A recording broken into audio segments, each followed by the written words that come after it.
I'm bored. So today I'm gonna find out what happens when you put a 1600 watt, I almost misidentified that BIOS, a 1600 watt BIOS intended for the 5090 Astral ASUS card on a non-ASUS card and leave it on air. And I guess see how much abuse it can take. Okay, so I don't think I need to say this, but I'm gonna say it anyway. If you do happen to get your hands on the XOC BIOS that are floating around, and I guess there's rumors of a 2000 watt BIOS now floating around, I guess that would just help with some of the transient spikes in terms of voltage, which means none of our power supplies here in the US would be able to handle that. So obviously all you Eurospec folks have a lot of fun. Also too, the EVGA 1600 watt, is this the titanium? Which one is this? This is the gold. Okay, I have a titanium and a platinum. I like how I chose the lowest spec one to do this. But anyway, with the custom cards now, all of them get their own 1600 watt power supply after finding the limitations of an ASUS, a Corsair 1500 watt. We're still playing around with XOC stuff. We're still number 4 in the world right now in Port Royal. This is the card that did it. I have a lot of work to do. I'm testing out backplate now on this, actually mounting the backplate to it to see if I can help get additional VRM cooling, because that's the only thing really holding us back right now is some of our VRM temps get a little on the warm side up into the 115 to 120 range, which at that point we could start affecting our effective clocks because of VRM throttling. So that's neither here nor there. I just was like, what happens now? Maybe I have a golden sample card sitting right here that doesn't have an ASUS logo on it, and I just don't know that. But I'm like, the BIOS doesn't work on this brand, but it can, and that's what we're gonna show today. So as I started to say, if you happen to get your hands on one of these BIOS and you follow these procedures to make it work, and you proceed to break my score, good on you. If you proceed to break your card, that's on you. So, with that said, let's go ahead and we have to do some baseline runs. We have to see what the temps and stuff are like, because the other part of this is we ain't breaking no records today because it's staying on air. And I personally don't feel like the air cooler on the Gigabyte card is quite as good as potentially the ASUS card. The fin density is a lot less, so I feel like there's just gonna be a little bit less overall cooling on there.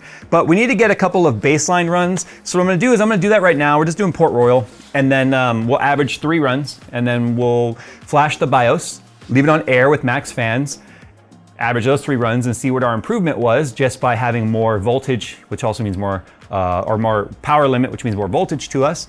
See how we improved, and then we're gonna throw the AC on it and see how the temperature scaling works with that. But hopefully at the end of all those runs, it still works. Okay, so for my overclocking, I do like to use EVGA's PX1, specifically because of this boost lock button. There is a utility or a tool out there called ThermSpy, which is supposed to force your card into P0 state, which means it's fastest clock and just lock itself there. That's the same thing as a K-Boost button. For whatever reason, I cannot get that to work for me on any of my cards. If I enable and say, set the state at P0, and the moment I hit set, the card just goes gray. And then that's it. It freezes and gives me a solid gray screen. I have no idea why. I've talked to Elmore, I've talked to Splave. It works for all of them. It doesn't work for me on any of my cards. Now I am using a different version of ThermSpy. I just was like, you know what? My crazy method that I use is just working for me, so I'm gonna stick with my method for now. But the downside about PX1, because it hasn't been updated since the 30 series graphics cards, is fan control on it, does not work. See, if I max it out and hit apply, nothing happens. So what I have to do is shut down PX1, open up MSI Afterburner. Now the problem with Afterburner is the fact that, and see the fan's turned on, the second Afterburner was turned on. The problem with Afterburner is the memory clock maxes out at 2000, but with the, even without the XOC BIOS, EVGA's PX1 gets us all the way to a plus 3000 offset, which is actually an effective 6000 megahertz increase to the DDR. And then when we put the XOC BIOS on there, that'll go all the way up to I think 7. But the problem is none of the cards will actually run past 3999. We think the reason is the RAM is just not written to go that fast. So the second 3999 is a hit apply, it works. It passes, it gives me good scores, it gives me good scaling. On my other cards, I have to actually bump the voltage a little bit, otherwise ECC kicks in and then that affects our scores because it has to redo the work and then slows down the FPS. Giving a little bump to voltage actually smoothed all that out and my score stayed high. But the second you hit 4,000, one additional megahertz hit apply, same thing, it just locks up. But the driver recovers and then it ignores our setting and goes back to base on the memory. So we just think that maybe the memory isn't, like the memory controller isn't written to go that high. Because that's an effective, what, 36,000 or 38,000, whatever. I can't remember the total effective clock on that. That's fast. But anyway, so yeah, I use PX1 because of K-Boost and the offset goes at least to 3,000 with the stock BIOS, which is that additional 1,000 is more score. So all of you that are like fighting to get in the top 100 on Port Royal or Steel Nomad or any of that, I highly recommend downloading the latest version of PX1 or even the beta from EVGA, even though it's really old. One, before they pull it, eventually it's probably not gonna be there anymore. And two, it gets you that extra 1,000, and now y'all can start fighting to get into the top 100 if you're trying to figure out how people are getting these faster RAM speeds. So you can also do it with like GPU tweak and all that, but I don't like GPU tweak very much. I just think it's too cumbersome for what you actually need, so I just use PX1. All right, with that said, I am going to, I guess we'll just keep this stock speeds right now, just to see what the uplift in power does for us, but I will be maxing out the fan speeds because if you're going for max scores, that's absolutely what you should be doing. So should you do max fan speed, max power limit on stock versus max power limit on... It's max power limit already, it's 100. Oh, remember, they're 5090. So the only cards that don't give you 100, or they don't give, do that again. So the only cards that give you an additional beyond 100, then go to like 104, are cards that like the Founders Edition card or MSRP cards, because by default, those cards only go to like 560 watt by default. They keep it kind of under the 600 watt headroom, and then pushing it to like the 104 just brings it up to 600. This card, and along a lot of the other custom boards, 100 is 600 watts, and they just don't give you anything above that. We will be going up to, with the new BIOS, or the XOC BIOS, 100 equals 1000, and 160, which is our new limit, is 1600 watts. And actually, if you're curious about how to identify that, I've never actually showed this. It's kind of a neat way to look at things. So just bring up command prompt. You can run as administrator if you want. Oh wait, I typed MVIDIA. Let's try that again, shall we? It is NVIDIA-SMI. So this will tell you everything about your firmware. So if we scroll up, we can see our VBIOS version, we can see our GPU number, we can see everything on it's a Blackwell, display mode, requested functionality has been deprecated, like everything you want to know about the driver. GPU current temp 30, GPU temp limit 60C, which is interesting. GPU shutdown limit, it says -5 and GPU slowdown limit -2. We do, and I've talked about this, we do get the -2 slowdown, but I don't get the -5 shutdown. It shuts down for me at -40. So that's interesting. But check this out, look at our power limits right here. Average power draw, 85.7, and instantaneous power draw, 85.34. Current power limit, 600 watt. Requested power limit, 600 watt. Default power limit, 600 watt. Min, 400, max, 600. We're gonna compare that in a moment after I flash the BIOS, and you'll see it's very different. So here's our three scores, a 39,249, max temp 60.35C, the average temp 56C, and an average FPS of 181.71. Remember, our score is based off of our average. The second run is only 1 point off, 39,248 with a max of 60.87, an average of 57C, and 181.71 on our average FPS. So only, what, 1/100th of an FPS difference, which is kind of crazy. But then our third run was actually our highest. So obviously we weren't heat soaked or anything. We got a 39,271, a max temp of 60.43C, an average temp of 56C again, and an average FPS of 181.81. So our average between the three runs now is a score of a 39,256. So now let's go ahead and go through the process of voiding the crap out of this warranty if something happens while this BIOS is on there. I would assume if you're able to flash the card back if something went, they wouldn't have a way of knowing, but now we're talking ethics and that's for you to decide. First thing we need to do is back up our stock BIOS. And I've already done that, but I'll show you the process of doing this. And I have a folder on my desktop that's just 5090 stuff. So I've done this with the Zotac card. Here's my XOC ROM, here's the flash utility. I've done it with, obviously this is the Aorus card and 2 different Astrals. So I've got those BIOS backed up because there could be some variance between those cards. So I want to make sure I put them back exactly as I started with them. So let's go ahead and open up GPU-Z. And then what you're gonna do, and I know the text is hard to see, the way my OS is set up for the XOC is even like the text smoothing and all of that functionality is disabled on this OS. But this little button right here, it's got the square and the arrow. This is how you save your BIOS. When you click that and say save to file, it's gonna disable the driver to do that. You say yes, it'll turn the driver off. Then it'll pop up with a little save window once it's done thinking. There we go. So what it's done is it's disabled the BIOS, disabled the driver, yanked the BIOS off, and now you can save it. And I've already saved it right here. I called it Aorus stock, right?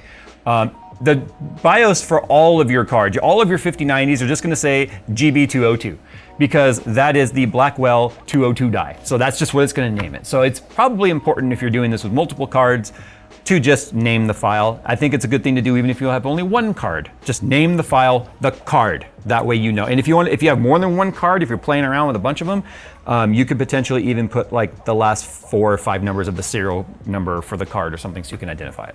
That's fine. Anyway, so I've already done all that, so that doesn't matter. Here's what we're gonna do now.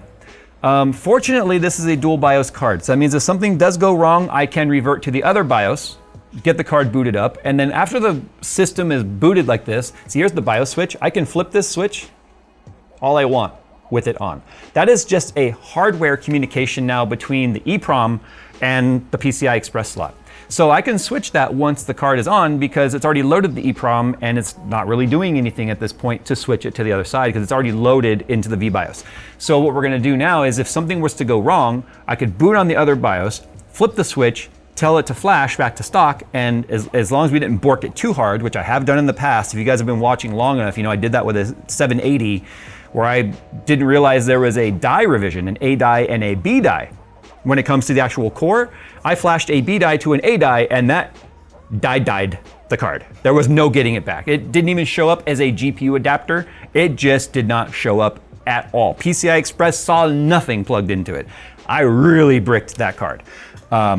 That was also one of the ways I got to meet Jacob at EVGA, and I'm like, help. So anyway, moving on, that's how you would revert if you needed to, if something went wrong. If it's a dual BIOS card, go to the other BIOS, boot, flip the switch once you're into the OS, flash it, and then it should work. Okay, so we are going to now do this, because if I was to just take, this is the XOC ROM right here. If I was to just take it, and let's say I wanted to flash the stock BIOS, you can take it and just drag it to the NVIDIA Flash 64, and then what it'll do is it'll turn off the driver, it'll bring this up. It says, hey, you've got a 98.02.2e.00.c9 ID, and you want to replace it with a 98.02.2e.00.c9. That's a sub-vendor ID, basically saying the card is this. Since they match, do you want to flash? And you would just say yes, and off you would go. The problem is, if I'm gonna say no now, aborting, if I try and do that with the XOC BIOS, because that BIOS is specifically written for an ASUS Astral or ASUS TUF, actually I believe it just flashes the TUF because they're like close enough. If I just do that same thing and try and drag it, it's gonna do the same thing, but it's gonna pop up and say vendor mismatch, right there, and it shut off. But it says PCIe subsystem mismatch. And it goes away too quickly so you can't see it, but that's what it's saying. It's like, whoa, you are trying to put a number 2 plastic in a number 4 bin. You cannot do this. And anyone knows the, watches The Office, and you know Dwight's character, the Recyclops, right? You could put a number 4 plastic in a number 2 bin, whatever. So that doesn't work, but we can force it. So here's the easiest way to do this. When you are in the folder where you've got your NV Flash, you click up here, Control C to copy the path, CMD, run as administrator, yes. We are going to do CD for change directory, copy that location, there we are. Now we're gonna do NV Flash 64 space dash dash protect off. Now we have done the first thing, which is send the security guard on lunch break. From this point forward, you're on your own, like I said. If it works, more power to you. If it breaks, it's on you. Okay, there we go. That's my motto, and I'm sticking to it. So now what we're gonna do is, you can just push the up arrow again. We're gonna do NV flash -- override sub, which means now we're telling it, screw the sub ID mismatch, take the BIOS and flash it to the PROM no matter what. This is where your results may vary. I do not know if this BIOS will work on all 5090s. I can tell you I have tried it on the Zotac solid card. It flashed. I have flashed this card. I have not tried flashing an FE. I am sure that liquid metal and all that would melt to the ground if we tried to run a 1600 watt BIOS on a FE card. It is just not equipped to handle that kind of heat. So I do not know what cards it will and won't work with. This is where it's on you. And then what we're gonna do is, after override sub space, the name of your BIOS, which is for me is XOC.ROM.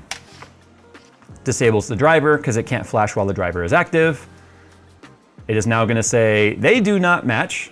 You're intending to override PCIe subsystem. You can see right here when it shows, if I say yes, we're trying to do 98.02.2e.00.c9 with 98.02.2e.80.50. So the first three are the same because they're 5090s, and then the last two is different vendor, different board. So that's why we're gonna say yes, go ahead and do it. It says, are you sure? You know, off you go. And when we're done, it won't enable the driver again, even though it tries, because now you're gonna have terrible FPS because you need to now reboot the vBIOS, which is by restarting your system. This is where you hold your breath, because you may or may not get a video signal. If you don't get a video signal, that means the sub ID mismatch and the design of the card is so different that it just simply cannot work. In this instance, it's close enough because, as you can see right here, even though we booted, one of the fans stops working.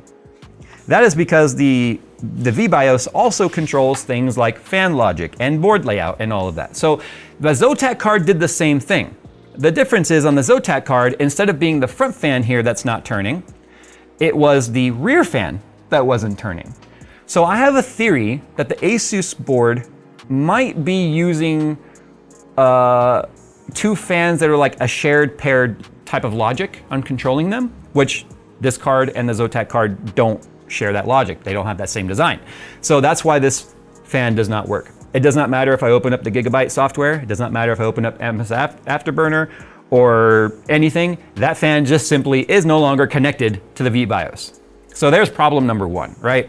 So I'll be fixing that by basically taping a 3000 RPM fan to the front of it. Now, this isn't the most efficient setup because I'm blowing through blades, but that's better than having no setup at all. So let's take a look at the difference now on the NVIDIA SMI. So you can see right now, current power limit 1000, requested power limit 1000, default power limit 1000, min 100, max power limit 1600. That is if I push the slider all the way to the 160. So if I push this to 160 right now and hit apply, like the card just simply, within a few seconds of starting the test, shuts down. I don't know if it's power delivery, VRM over temp, core over temp. I don't know, honestly, because I can't, once it shuts off, I can't see what the reason is. I could potentially run it in a windowed mode, I guess, with hardware info 64 open and see like what the temps and amps and all that immediately jump to. But I know it's not power delivery from the power supply because it's got its own 1600.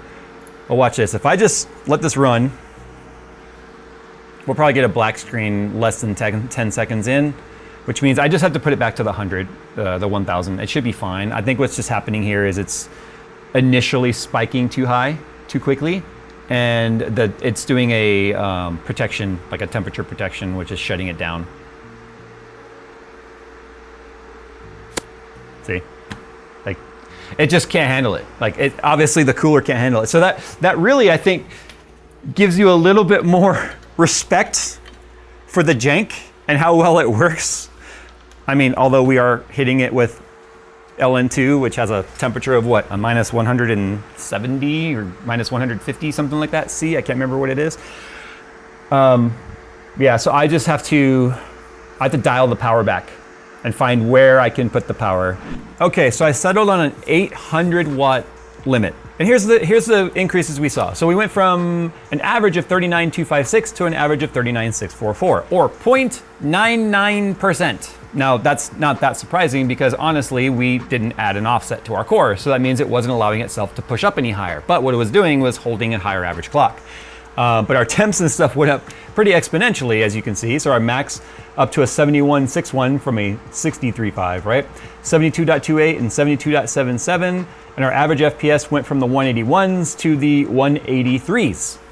So that honestly shows you how, like I said, in the XOC stuff, chasing 1 FPS average is huge, especially if you've already kind of found the limit of your card. Just getting a few tenths can lead to a bigger score. So here's what we're gonna do now. We are going to now, because we do need some additional cooling on this, I'm gonna throw the AC unit on here and I'm gonna push the offsets and see how far I can get this card to go. Then what I'm gonna do is actually revert it all back to stock and see what my max frequency limit and score limit was at stock, because just throwing the BIOS on there without an overclock is absolutely pointless. It costs us a ton of heat and a ton of power draw for no gain that is measurable at all. 0.99% or 1% is absolutely indistinguishable. All right, so after spending a few hours with this monstrosity now, I have run 4 scenarios here. Obviously, there was stock with no AC, which gave us our baseline scores. And then I showed you how to flash the BIOS. And then I showed what just flashing the BIOS with the fan concoction, because that one fan stops working, what scores gave me there. Then I did an overclock, because that was just, you know, obviously without pushing the limits, it's not gonna push the limits beyond where its boost clock is set to go. So that gave us a average score jumping all the way up to a 43,315 on average. Now my best score of those 3 was a 43,352, which was good for 64th place in the top 100. You have to break 42,000 to get into the top 100 right now. So it's getting to the point to where the top, those that are at the top score now, or top scores in the top 100, have probably started doing shunt mods and other things like that. The other scenario I ran was the air conditioner on stock, because we do know the performance scales with temperature. The lower you can keep the temperature, the higher you keep the average clocks. So let's go and talk about some of the numbers now. The stock with the AC actually gave me an average of a 41,539, or a 5.82% increase over the stock numbers without the AC and without the overclock. Now that overclock allowed me to go with a plus 300 core and a plus 3000 mem. I had to stop at the 3000. I already explained why. The MSI Afterburner only goes to 2000 and PX1 goes to 3000. But once you put the custom BIOS on there, it goes to 5000, but doesn't go above 3999, as I already explained. But once you go with the overclock, with the custom BIOS, that 5.82% jumps up to a 10.34%. So we're talking like 33% more power, or somewhere around there, for 10% more performance. But that's because it's exponential, right? So it is a diminished return for sure.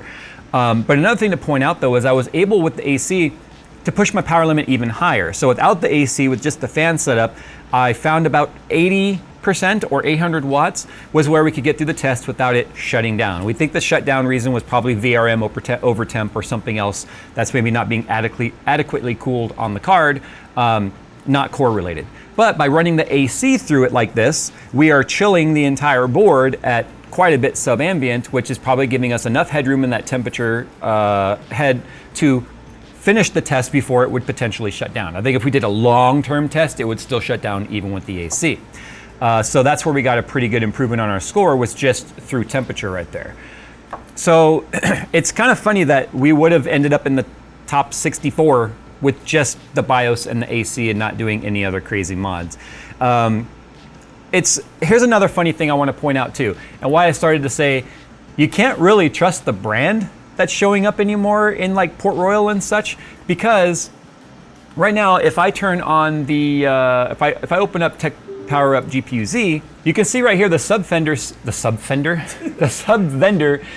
Gigabyte, but when you flash the custom BIOS, it says ASUS. That's because that's what the firmware is identifying the card as.